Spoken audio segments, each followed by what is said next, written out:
because they have a flex schedule where the students go and work at a work site and have internships in various places, they went to have a charter to have a more flexible work schedule. And teachers embraced it, and administration embraced it, and the students are loving it. So we need to look at those best practices between our magnet schools, our neighborhood schools, and our charter schools. One of the things I did is initiate a forum at Loyola Marymount. We had 2 forums on excellence in schools, and we looked at sharing the best practices in charter schools, the best practices in magnet schools, the best practices in our neighborhood schools, and seeing how we could scale them up so that other schools could take advantage of the insights that have been learned in those innovative programs. Thank you. And now a question from Ms. Bushy. Like Dr. Delgado, we have a question about the new school funding formula. As he noted, this new system, together with the LCAP, the Local Control Accountability Plan, has substantially decentralized decision-making in California from the state to the local school district. My question is a little more specific. How would you recommend balancing the desire for local control over funding decisions with the state's presumption that new supplemental and concentration grants should be principally directed to meet the needs of foster youth, low-income students, and youth? Start with Mr. Torlakson. I believe that the governor, the legislature, and the State Board of Education have found a good balance. We're going to see over the next couple of years how the accountability plans prioritize funding and whether or not the school districts meet their accountability plan that they forge in partnership with parents and community leaders.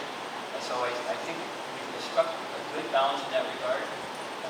Again, it's a local control, new environment, but it's empowering. We don't need politicians from Sacramento or Washington, D.C. dictating one-size-fits-all solutions for our schools. We need to rely, as the law says, on the local district's discretion, working with your voters, your community, to set priorities. I think that's the key to what you're asking on that question. Thank you. Mr. Tuck. I think one of the great things about local control funding is it's providing more resources to our neediest kids. Somebody who's worked at Figueroa Elementary School, at Sunrise Elementary School, there's just no question that our students require more support than maybe my son Mason, who's got 2 parents who both went to college and are both working. So I think the distribution of dollars is the right decision to be done. I think that when we're done with the balance and the rollout of LCFF, I think we see again Sacramento relying back on business as usual, which is an incredible investment in the LCAP, which is a plan up front to write what we do with the money, but no additional transparency on the back end. To actually truly say, with the additional dollars, how did schools spend that money? And how did school districts spend that money? So I believe strongly what we need to move to is every single school district has to be clear, very simple, user-friendly reports that parents can read. What additional dollars did they get from LCFF? What did they spend that money on? So we can build confidence amongst the taxpayers and also so we can identify which programs actually work for kids to learn from this valuable piece of policy. Thank you. And now a question from Ms. Moffett. Thank you. There's widespread agreement and adopted learning standards affirming the role of the arts in a well-rounded education. In these days of local control, what steps can you take as superintendent of schools to ensure that students across the state have equitable access to the arts in their education? Start with Mr. Tuck. I think one thing, we talk a lot about flexibility and local control, and we still actually have a lot of constraints, even with local control funding, around really how do you most effectively provide kids a real robust curriculum in the arts in their schools. So an example of that is there's a school I was at recently, Gabriella Charter School, where they have it's an elementary school, every single child takes dance every single day. And they have an extended school day. And the reason they're able to do that is they have a lot more flexibility from the ed code around how they think about their staffing, and how they think about their school day and their school time. And thus you are seeing kids who are getting high quality curriculum, who are getting that includes art, includes their core subjects, and that's very possible. So I think what the state superintendent has to be pushing for is how do we give traditional public schools as much flexibility as possible to be really creative with their programs so kids can have the arts and computer science and language at a young age and math, science, social science, the core courses that we knew all kids absolutely need. And we got to push for that flexibility as well as when there are schools that are finding that magic and providing kids true, robust artistic opportunities, that we're sharing that and learning from that so it can happen in all schools across the state. Thank you. Mr. Torlakson. Well, the question right to underscore the importance of the arts. We know that this is a great way to engage students. We know that various types of arts, whether it's music or drama or graphic arts, are, again, critically important for students to express themselves and be creative. And you can learn music and math as you work together. It's another language. And so we have created, and I've initiated a Create California working group task force that is moving to create a report looking at the best example of how to integrate the arts in the curriculum of the schools of California. The new 21st century learning skills say we need to relate math, science, and the arts, civics together. And so this is a part of where we're headed. I think we need to provide the best practices, help districts see the value of integrating these courses together, and bringing the arts back in a vibrant way. We need that. It helps attach kids to school, gets them excited to come to school. This is a big part of the comprehensive education that we need to have throughout the state of California. Thank you. And now we're moving on to our third and final round of questions, which come from written audience questions, email questions, and pre-submitted. Each candidate will have 1 minute to respond to each question. And we'll start with the first question. This question focuses on the issue of college and career readiness. The state is committed to producing graduates who are both college and career ready. In these days of local control and focus on academics and college readiness, what will be your role as state superintendent in making sure that the career ready aspect is not forgotten? We'll start with Mr. Torlakson. Well, again, extremely pleased to report that our first round of grants, $250 million, we gave $15 million to the Pasadena, Los Angeles area, another $15 million to the Long Beach and Long Beach School District and Community College area. We're seeing career education coming alive, coming through. It's really working. And so that is a trend that we need to continue. These partnership academies, these deep involvements with business, connection to the real world. We've had such success at the legislature. My request and the leadership of Senator Darrell Steinberg gave another $250 million to my department. Career ready is very, very important. College ready is very, very important. You can blend the two together and it works. I was going to mention Bugatti High School on the Sierra campus in Northern California.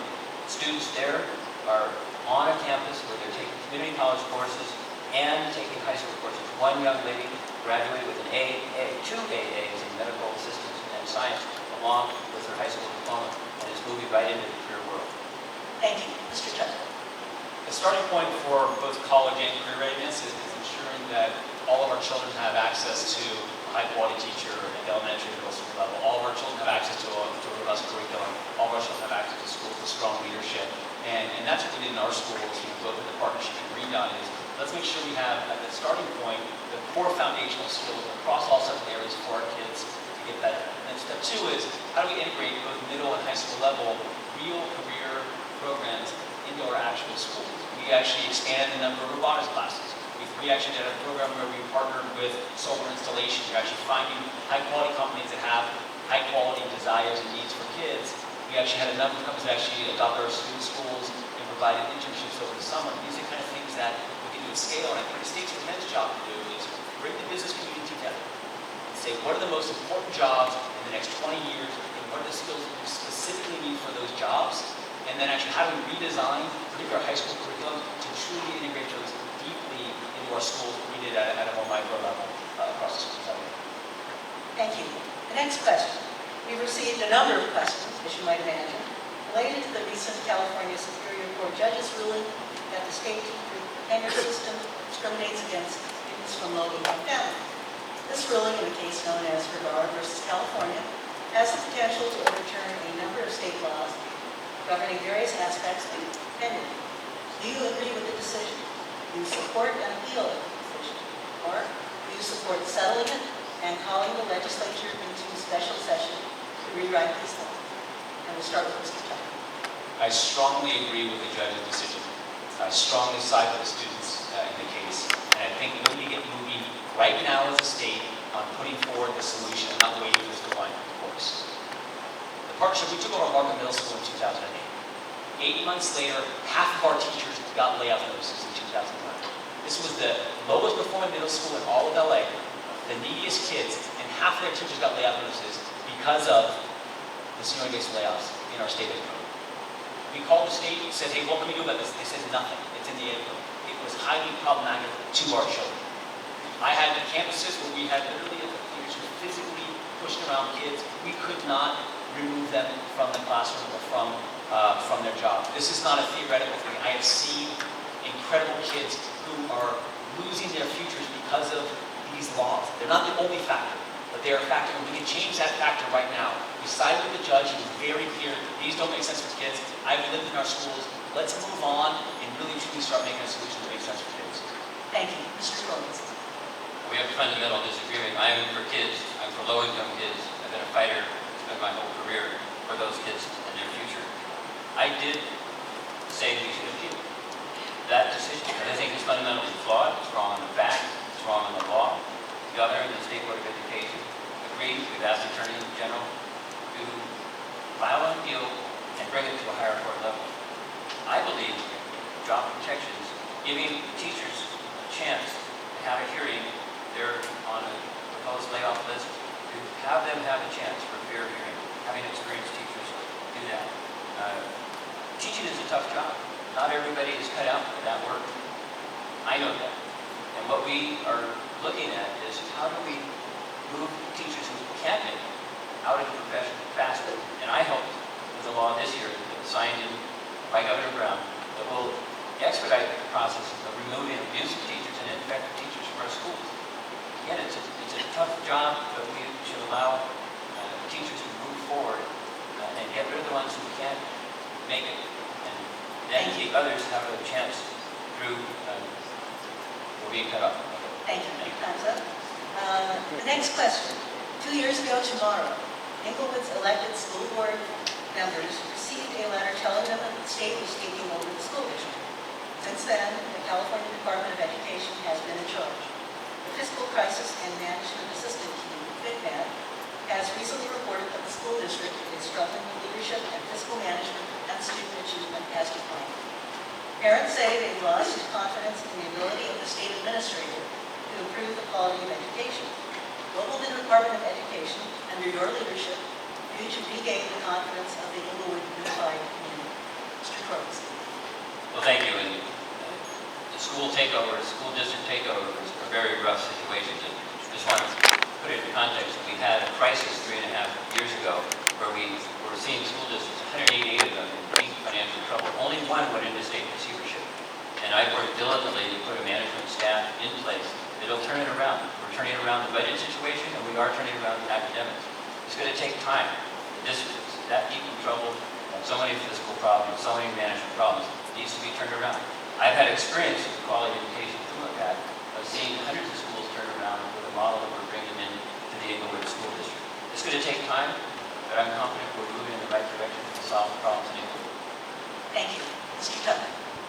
The state superintendent and the state's takeover of Inglewood has not been successful, and it's been a problem for that community. There have been 3 different school administrators placed into that community in 2 years. An audit by the state just recently came out and said they are very concerned with the fiscal situation. They are very concerned with the leadership situation. There's not a conversation with the community.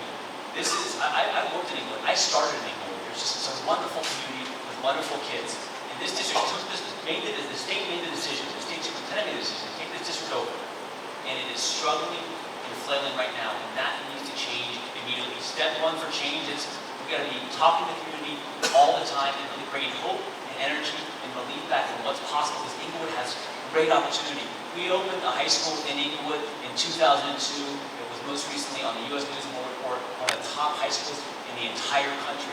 That's what Inglewood can do, but we need the right leadership that can really take Inglewood to the next level and get it done. That's just not happening. Okay, thank you. The next question. We've received a number of questions with the following concern about the structure of the local control funding formula. The so-called local control funding formula, as designed, disadvantages school districts having fewer than 55% of students who are foster students, English learners, or students of poverty. 2 districts, side by side, one with 49% and one with 55%, receive a difference of $5 million per year. Was fair or equitable, or designed in such a way to benefit all students needing special support? Start with Mr. Tuck. So as I mentioned earlier, I think that it is a good piece of policy for us to provide additional resources to those students. our schools, we had an incredibly high rate of foster kids. We had a large number of homeless kids. We had almost 100% high poverty across our schools, large English population.